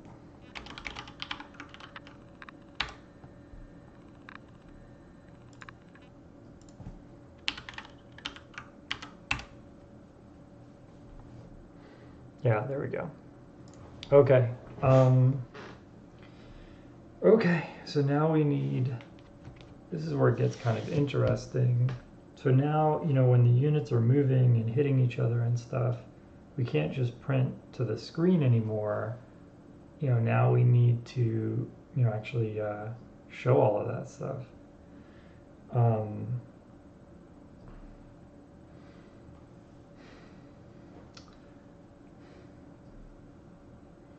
So we need to take all these console prints and like all these logs and turn them into kind of like instructions for the game engine. Instead of just telling us this person went here, that needs to be kind of like a instruction.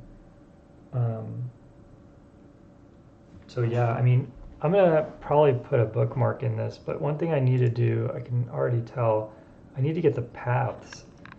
So, when we're, let me make sure this still works. Oh no, there's like a zillion. No, okay. Oh, there's only 2. Okay. There's shortest distance and there's get coordinates and range. At least for shortest distance.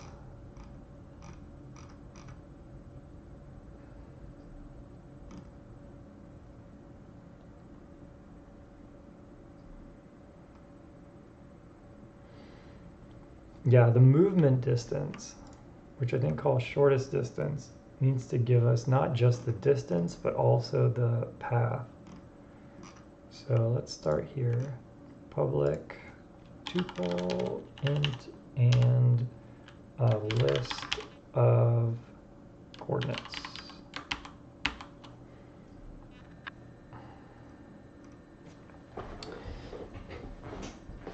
So now our visited needs to be a dictionary, which tells us where we came from.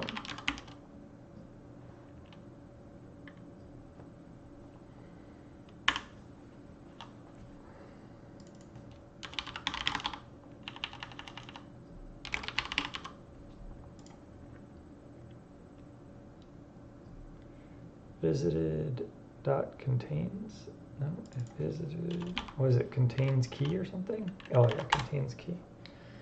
Continue, otherwise visited dot, maybe, is it add? Oh, okay. Key, and then the value is, oh, wait a minute. Okay, this actually needs to move out of here. Okay, if we visit here, we actually need to throw an exception.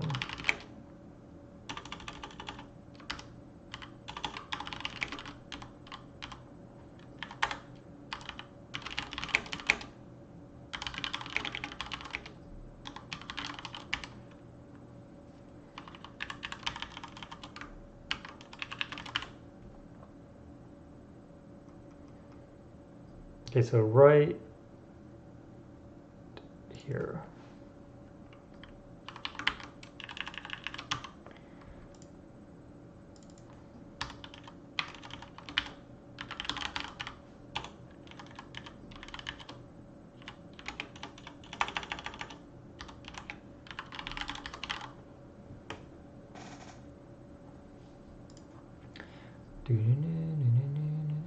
So basically, here's what's going on. We're checking all the adjacent coordinates, and we're seeing if we've been there before. If we haven't, then we add it, and when we add it, we also keep the current coordinate. So imagine like you're adding it, but you're keeping these little breadcrumbs of where you've been to. So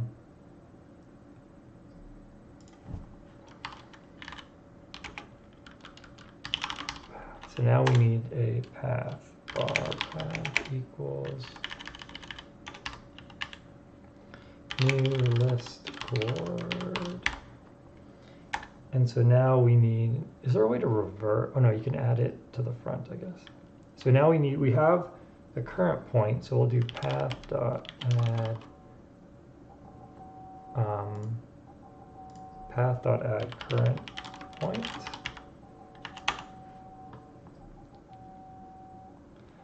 And then while visited dot contains, let's make a var trace point equals current point. While visit dot contains key trace point. So this is while we have kind of breadcrumbs to follow. Trace point equals visited dot, was it get? Find? Oh, just this, okay. Trace point. Path dot trace point. Boop, boop, boop, boom, boop, boop, boom. That looks good. Cannot implicitly convert int list chord to what?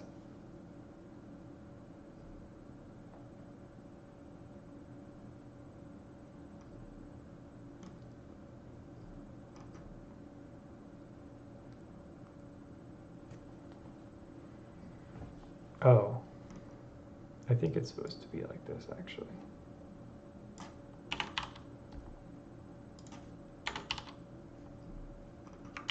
Okay.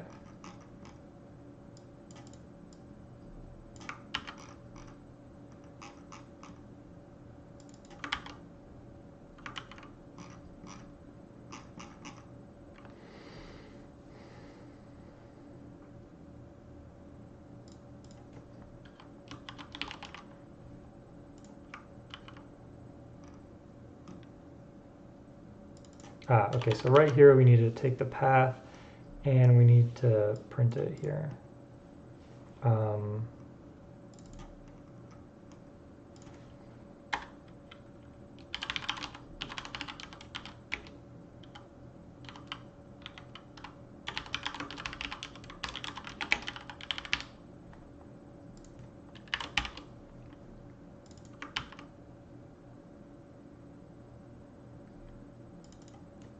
Can I do this? Is this good? No, that probably won't work. All right.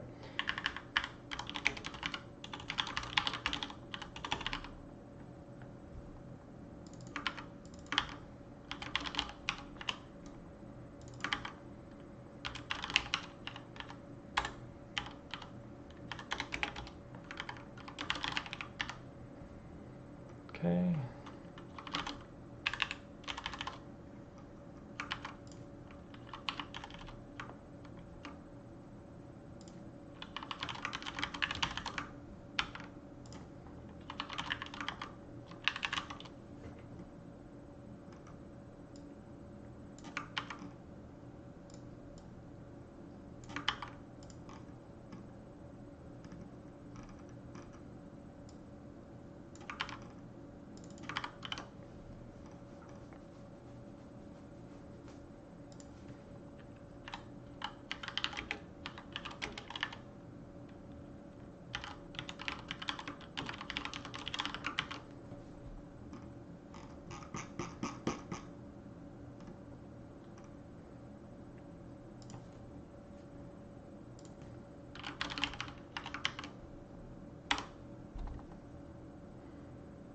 Okay, so we should get the path. Somehow visit a node twice. How did we do that one?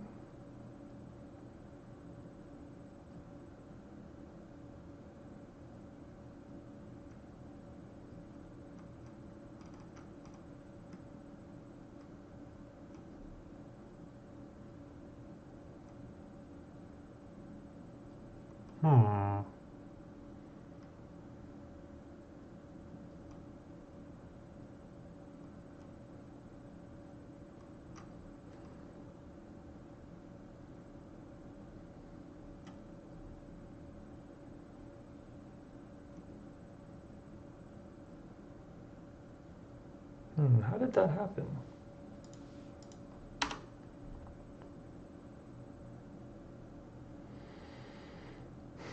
So visited in this case, visit is totally empty. There's no keys. How did it contain the key then when there's no keys?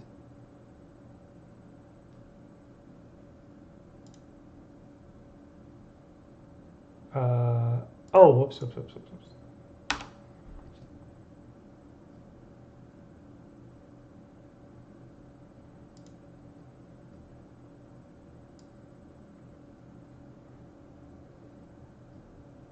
0, 1, 1.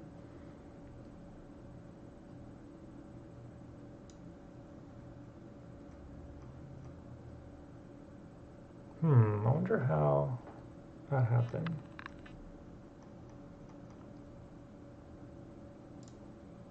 All right, let's trace through this really quickly here. So visit is empty. We add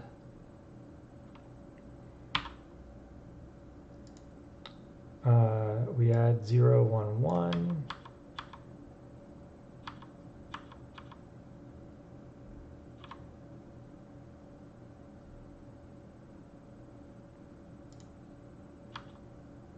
Now we add 1, 0, 1. Okay.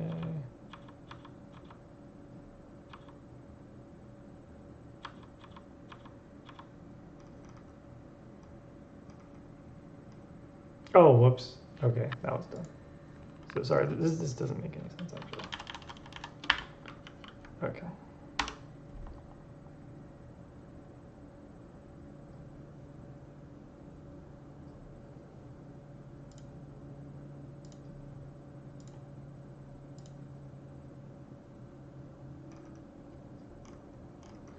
Actually, we do need to add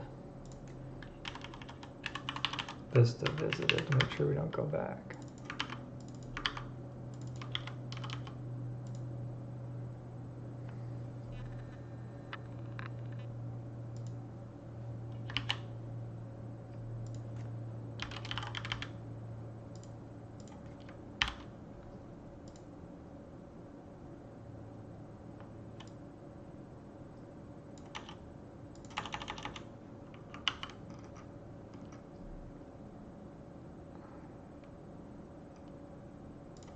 this actually becomes a while true. And if trace point is null, then break.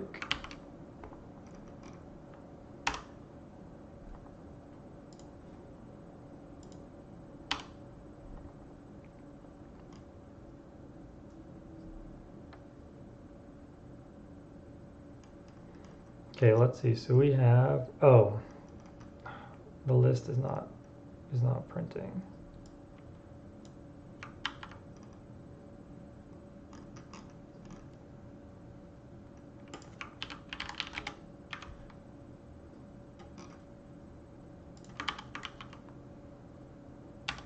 I think it's to the list, is it not?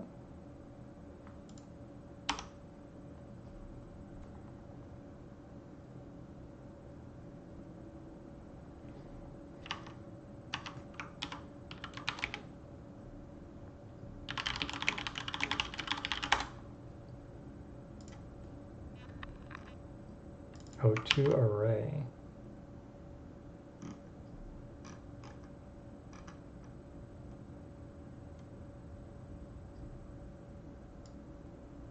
Ah.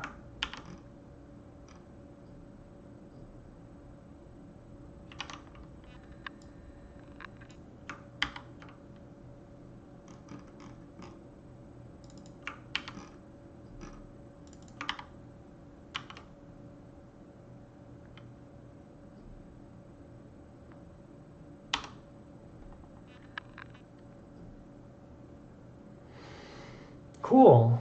Okay, so we have the path here. So when he moved from 001 to 031, he went using 236. Oh, that doesn't seem right.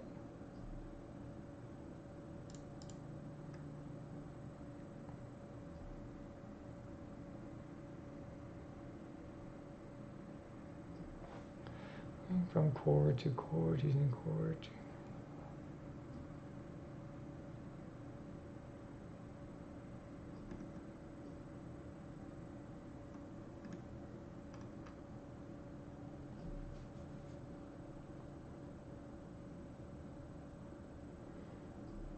Something about that did not turn out right.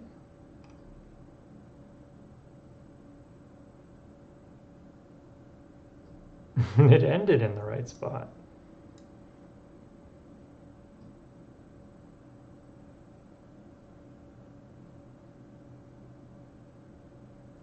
But it definitely didn't start in the right spot. Okay, we have a bug somewhere. Let's go back here and see where we messed up.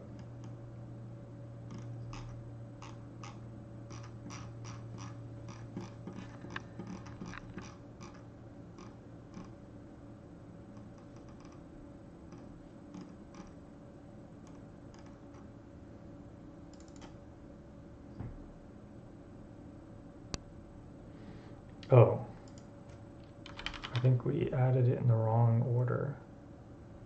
This actually needs to be a linked list.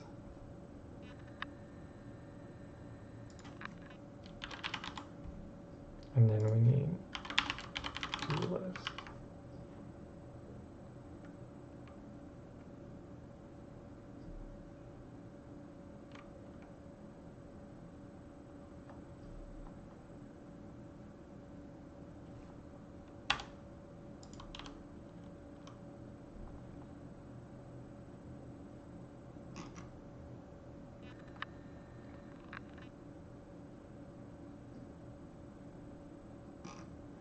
Okay, we're getting the path to the bad guy.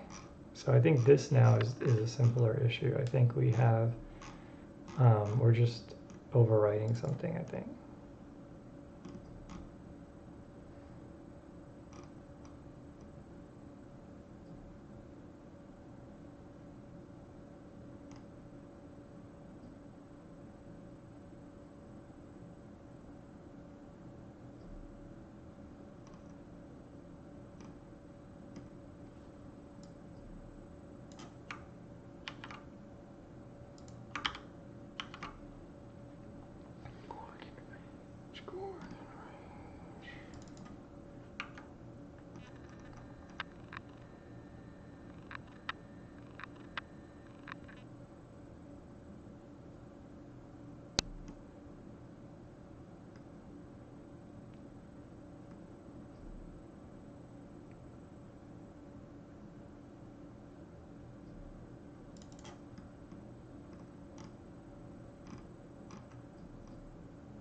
Oh, this is getting, okay, so we actually need, so when we get this chords in range, we need all the paths too.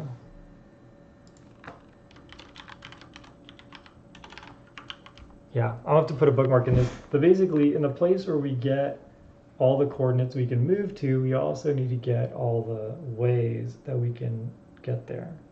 So we need to dump a whole bunch of paths. And so we will tackle that next time.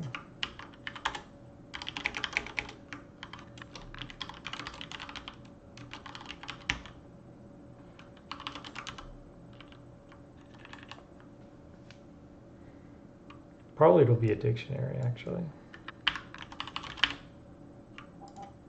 This will be a dictionary, chord, and then a list of chords for the path. All right, cool. This is fun. We're making good progress. We have our little dude showing up, which is really exciting. Yeah, I'm pretty stoked about where